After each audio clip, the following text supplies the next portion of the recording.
Hey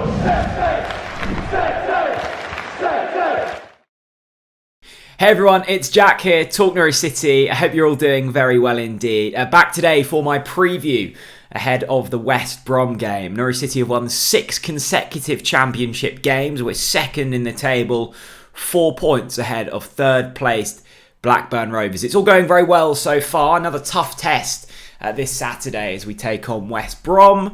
It was a really pleasing victory on Wednesday night against Bristol City. I think it's always really interesting seeing the reaction to wins, and I don't know whether there was a few refereeing decisions that went against us or the fact we conceded a sloppy goal late on, but I thought it was a bit negative. Like, we'd won a game against a side that had won 5 of their last 6 matches.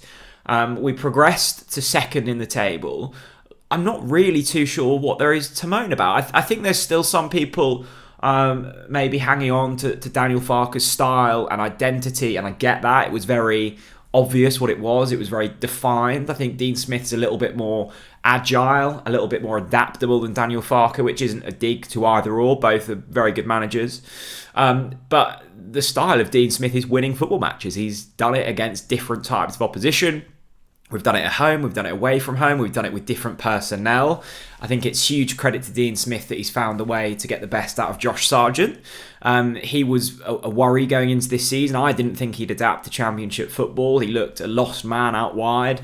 Dean Smith's been able to get him through the middle, still utilise Timu Pukki, and when Timu Pukki's come back into the fold, Josh Sargent is still scoring goals. I think that's a masterstroke. We're, on the whole, defending quite well. And he's still missing some of his better players. Isaac Hayden's out injured. Dimitri Yanoulis is out injured. Liam Gibbs, who'd just come into the fold, played really well, out injured. He's had a really difficult start to the season. And we're second. I think we would have all taken that after the start. So I'm not worried. I think we're going to continue to grow. I see the fact that we're winning football matches and not actually playing great football as a positive, because I think there's more to come from this Norwich side. And we've seen off some fairly decent opposition already. Sunderland away, since that point have gone on to win a lot of football matches. Birmingham have won games since we played them. Millwall are a very tough outfit. Bristol City, as I said, won 5 out of 6 before we beat them at Carrow Road. It's all going well, and it's West Brom this weekend. Big thanks to BetMate, who is sponsoring all of our preview content this season. There is a 3 p.m. pot for Saturday, so it incorporates all of the Championship 3 p.m. fixtures. You can see Chris and mine, my teams on screen now. I was going really well for a bit on the Tuesday night pot.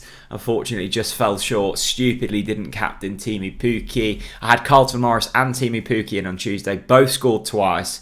Unfortunately, didn't win. My defence let me down. It's great fun. It's £2 to enter. There's a guaranteed payout of £100. Loads of you are enjoying it. The link to download BetMate is down in the description below. It's basically fantasy football rules with a bit of money at stake as well. You've got to be 18 to play. Best of luck. West Brom are a fascinating outfit, because I've watched probably 3 or 4 of their games this season. I've been impressed with them in each of them, yet they're 20th in the division. And the other weird thing is they've only lost 2 games, the same amount of games that we have lost, but they've only won once. 6 draws in 9 games so far. Their most recent defeat was a 3-2 loss at home to Birmingham, which was incredibly disappointing. Up until that point, a 2-2 draw against West Brom, a 1-1 draw, against Huddersfield, a 1-1 draw against Wigan, and a 1-1 draw against Burnley. They're struggling to win football matches. Their previous match to that was a convincing 5-2 win against Hull. They're a good outfit, West Brom. I fully expect them to be up there towards the end of the season. I think they'll start to pick up. I mean, you look at their team. There's some really quality Championship players in there. They've got Swift, Wallace, Diangana. They've got Asante Thomas, who's come in. Grant. Like, there's some decent players in there. I think it's only a matter of time until they start picking up wins. It's fine margins in this division, isn't it? We saw at the start of the season, we were playing some good football. We were losing games. Since that point, we've had some games that we haven't played so well and gone on to pick up all 3 points. This is probably the game, I must say, that I'm fearing the most out of all of them. I was confident going into Bristol City. I've been confident going into the majority of the recent fixtures. This one concerns me slightly. I'm not too sure why. I just got a feeling that West Brom might know how to push our buttons slightly.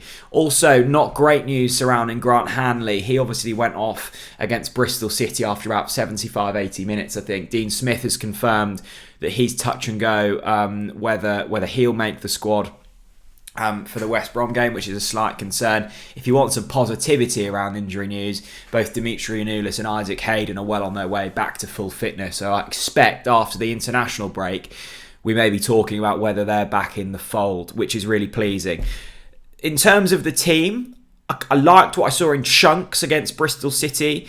I'm actually quite liking Josh Sargent and Timu Pukki as a duo. I like how they're kind of quite fluid. I like it when Pukki comes wide and Sargent goes centrally, vice versa. The only bit I didn't like when Sargent goes wide is we often look for that floaty kind of long ball into his head. He didn't win too many of those headers against Bristol City. We need to keep the ball on the floor. The problem is the midfield is still not quite there. You've got Marcelino Núñez, who's been superb at points, but does give the ball away a lot. Kenny McLean is a decent operator in the Championship. We are desperately seeking a defensive midfielder of some sort to go in there, but we're going to have to wait for either Hayden or Gibbs to come back from injury for that to happen.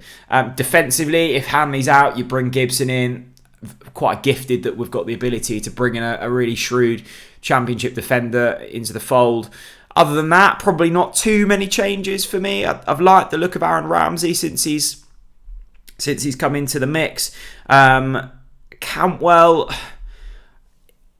the difficult thing with Cantwell is that I think he needs like an Ollie Skip behind him to really flourish. And I don't think he's got that at the moment because he's tracking back a lot, then he gets caught deep. I would go unchanged though. I've not seen any real issues from what I've seen in the last couple of games. I'm confident. I think we're gonna be okay. Having said that, I think West Brom will be the toughest test of the season. I know I said that about Bristol City, but I think these lot, despite what the table says, are better than Bristol City. Really looking forward to it. Going to be good to get back at Carrow Road once more. Thanks very much for watching. I'll see you at Carrow Road on Saturday. Stay safe, everyone. Bye-bye.